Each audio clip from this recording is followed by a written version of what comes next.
पहलगाम में हुए आतंकी हमले में हुए जनहानि का बदला लेने के लिए भारत लगातार स्ट्रेटजी बना रहा था, लगातार युद्ध अभ्यास कर रहा था।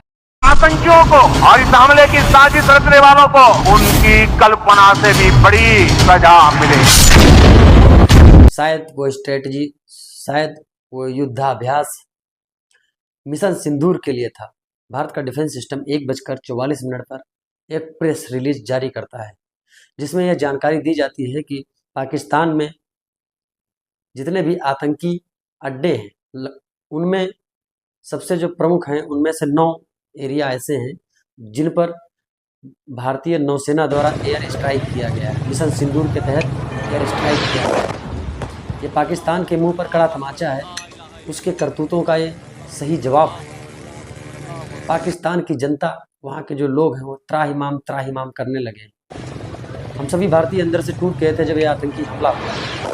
लेकिन मिशन सिंदूर के तहत जिस तरीके से पाकिस्तान में आतंकवादी संगठनों को और उनके अड्डों को ध्वस्त किया गया है, हम सभी भारतीयों के दिल में खुशी का लहर है।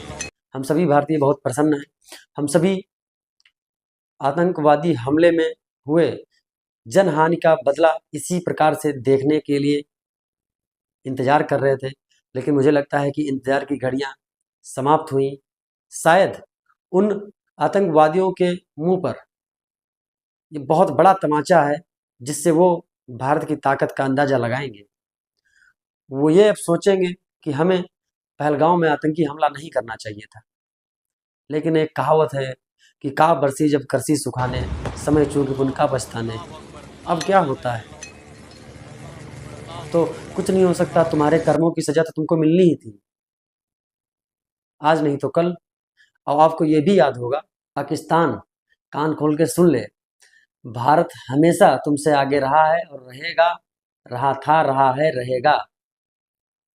हमेशा तुम भारत के पैरों के तले रहे हो और रहोगे।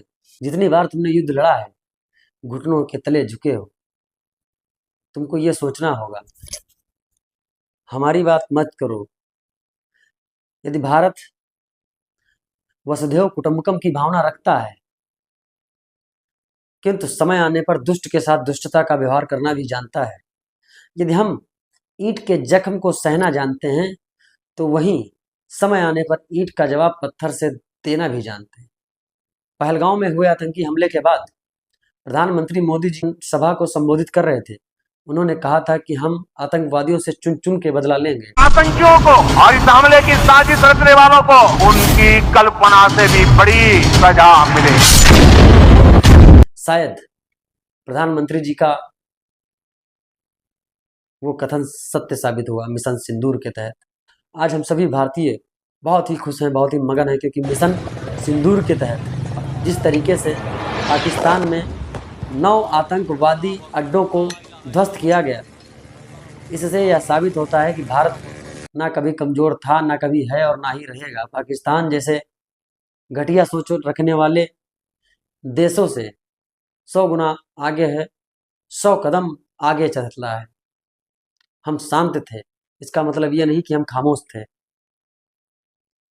हम चुप थे, लेकिन इसका मतलब ये नहीं कि हम अपने यहाँ हुए 27 लोगों की जानों की कीमत भूल गए थे। हम चुप थे, लेकिन इसका मतलब ये नहीं था कि 27 लोगों के जान की कीमत हम भूल गए थे। हम जब भी कुछ करते हैं, सोच समझ के करते हैं, तुम्हारी तरह नहीं करते हैं। फिलहाल मैं अंत में भारतीय नौसेना के लिए रामधारी सिंह दिनकर द्वारा लिखित रसमिर्थी में, रामधारी सिंह दिनकर द्वारा जो रसमिर्थी में बात कही गई, वो मैं भारतीय सेना के लिए कहना चाहता हूँ कि वसुधा का नेता कौन हुआ, भूखंड विजेता कौन हुआ, अतुलित यश क्रेता कौन हुआ, नव धर्म प्रणेता कौन हुआ, जिसने न कभी आराम किया, विघ्नों में रहकर नाम लिया। आप सभी को जय हिंद, वंदे मातरम।